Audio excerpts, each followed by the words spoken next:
Bismillahirrahmanirrahim. Assalamualaikum warahmatullahi wabarakatuh.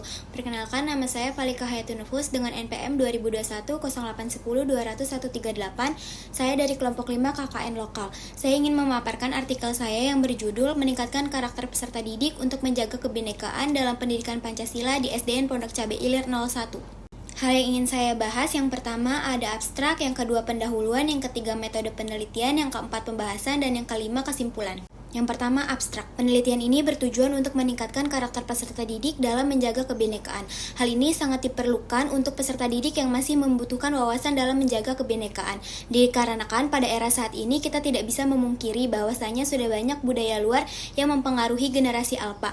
Hal ini juga mewajibkan peserta didik untuk menanamkan jiwa nasionalisme agar tidak mudah dipengaruhi oleh budaya luar. Selain itu, dalam menjaga kebinekaan juga diajarkan untuk menerapkan semboyan Bhinneka Tunggal Ika, saling menghargai dan saling membantu, tidak saling menjatuhkan setiap adanya perbedaan, dan menjalin kebersamaan atau gotong royong. Kata kuncinya meningkatkan kebinekaan, pendidikan Pancasila, menanamkan jiwa nasionalisme. Yang kedua ada pendahuluan. Indonesia adalah satu dari negara di seluruh dunia yang paling beragam, baik dalam hal budaya, etnis maupun agamanya. Kebinekaan ini merupakan anugerah dan harta nasional bagi bangsa Indonesia. Pendidikan Pancasila menanamkan sikap dan perilaku dalam kehidupan sehari-hari yang didasarkan pada nilai-nilai Pancasila.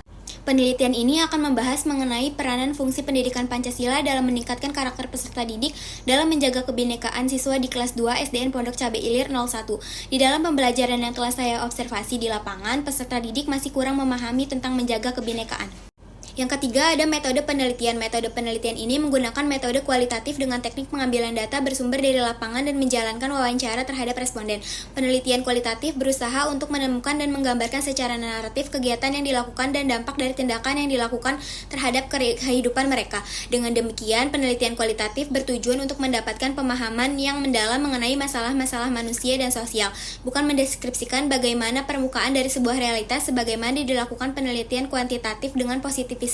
Yang keempat ada pembahasan penerapan dalam meningkatkan karakter peserta didik untuk menjaga kebinekaan dalam pendidikan Pancasila di SDN Pondok Cabe Ilir 01. Penerapan dalam meningkatkan karakter siswa dalam menjaga kebinekaan adalah satu hal yang sangat positif karena dalam penerapannya peneliti melakukan beberapa pengenalan tentang kebinekaan, diantaranya seperti menghargai perbedaan baik dari suku, agama, budaya, dan ras, saling membantu satu sama lain, tidak saling menjatuhkan, dan menjalin kebersamaan. Selanjutnya ada pengaruh penerapan dalam meningkatkan karakter siswa untuk menjaga kebinekaan. Pengaruh dari penerapan dalam meningkatkan karakter siswa untuk menjaga kebinekaan dapat dikatakan berhasil karena para peserta didik mampu mengikuti metode yang diberikan oleh peneliti. Hal ini peneliti menggunakan metode PBL atau Problem Based Learning yang dimana para peserta didik harus mampu berpikir kritis untuk menerapkannya.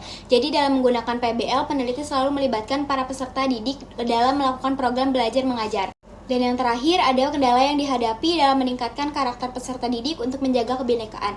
Dalam hal ini ditemukan beberapa kendala dalam menyampaikan materi tentang menjaga kebinekaan. Di antaranya ada beberapa peserta didik yang kurang fokus di dalam kelas dan ada juga yang kurang aktif dalam mengikuti pembelajaran. Hal inilah yang menjadi kendala dalam pemaparan materi di dalam kelas. Hambatan lainnya adalah motivasi peserta didik. Motivasi belajar sangat diperlukan bagi peserta didik karena dengan adanya motivasi belajar yang tinggi, maka para peserta didik akan mudah dan mampu menerima materi yang diberikan oleh guru. Yang kelima ada kesimpulan. Kesimpulannya adalah dalam meningkatkan karakter peserta didik untuk menjaga kebinekaan dalam pendidikan Pancasila di kelas 2 SDN Pondok Cabe Ilir 01 membawa dampak yang positif atau dapat dikatakan berhasil karena peserta didik memperoleh pemahaman konsep yang diberikan oleh peneliti. Peneliti menggunakan konsep PBL atau Problem Based Learning. Selain itu, para peserta didik juga mampu mengimplementasikan tentang menjaga kebinekaan dengan baik seperti saling membantu, tidak saling mengejek perbedaan, saling bekerja sama, dan memahami konsep kesatuan dan persatuan. Sekian dari saya, kurang lebihnya mohon maaf. Wassalamualaikum warahmatullahi wabarakatuh.